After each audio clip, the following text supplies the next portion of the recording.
Bob Marley's love and a wicked songwriter.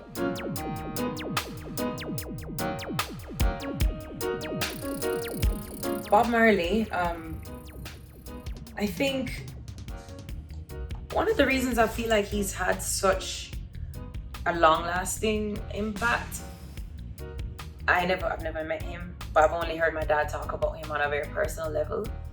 And he really dedicated himself to what he was doing from head to toe.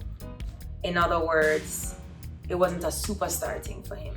It wasn't, okay, you know, I'm this talented kid and I need to bust, or I need a break, as we call it. We call it bust in Jamaica.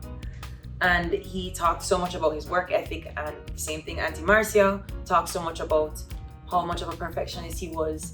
And I realized that for him, to me, he had a deeper purpose that had nothing to do with him. He just recognized that he was in position to carry it out, and that it was part of his calling to physically use himself, you know. And so I think the reason why it's been so long lasting is because it came from that part of his soul. It didn't come from an entitled place, you know. Because remember, if you look at Bob's career, like the heights of his career was like his early 30s, but he's been singing the Wailers and all that stuff from he was like 18, 19. So that's a long journey before you get that international exposure. But because he saw that it was bigger than himself too, I think that's why it's been so long lasting, because you can feel it in the music. If you actually like listen, put in your headphones and you close your eyes and listen, that's what you're feeling. So that's why I think it's lasted so long, and even for me, inspires me to think in that same vein when it comes to music. Because it's, you know, of course it's a dream that you've had since you're a child and all that stuff, but there's so many dreams, right? But choosing to pour your heart into something and let the world see it is really crazy. It's actually very crazy what we do as musicians. It's like, here's my whole journal. Like if I had a diary that was private and secretive, I'm just going to throw it as a writer too, right? So I think that level of authenticity is probably why it's done what it's done. And one of the things my dad always talks about is like how on tour and stuff, he was the first one awake, right? Like he would be up before everybody, and he would, I guess depending on where they were, he would go for a walk, or he'd take his guitar and he'd do a little singing or do a little writing. And then something so special that once again inspires me to be that type of an artist is like that he would say, we would never come off of tour and not be able to fully feed our families, invest in a home, like take care of our kids, you know. And my dad has 7 kids. I'm the youngest of 7. So, but you know, he would even say, even one of my sisters, when she was born, he was like, when he told him, boy, you know, I expecting a, and he said, I don't know how much money it was, but he said Bob just blessed him.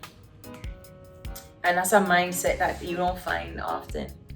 And so if, you know, and even the if you look at the legacy of all of the people that were a part of that time, everyone's doing good. It's not just financially, but they're doing good.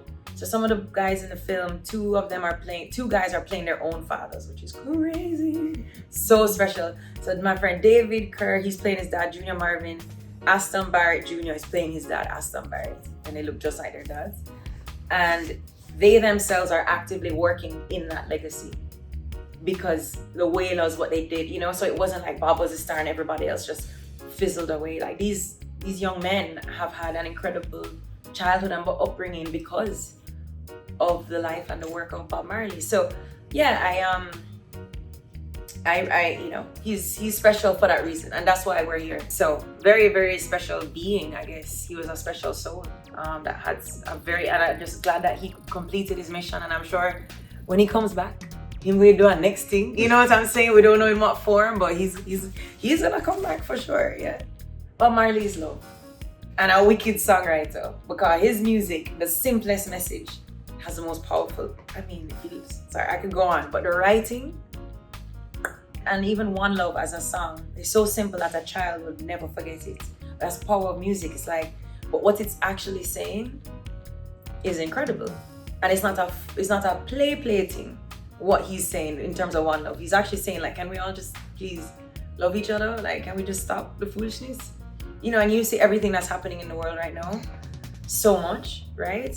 And the simple message of one love. But if you can connect to a child and write something as simple as even the smallest, most youngest mind can perceive it, that's power right there. So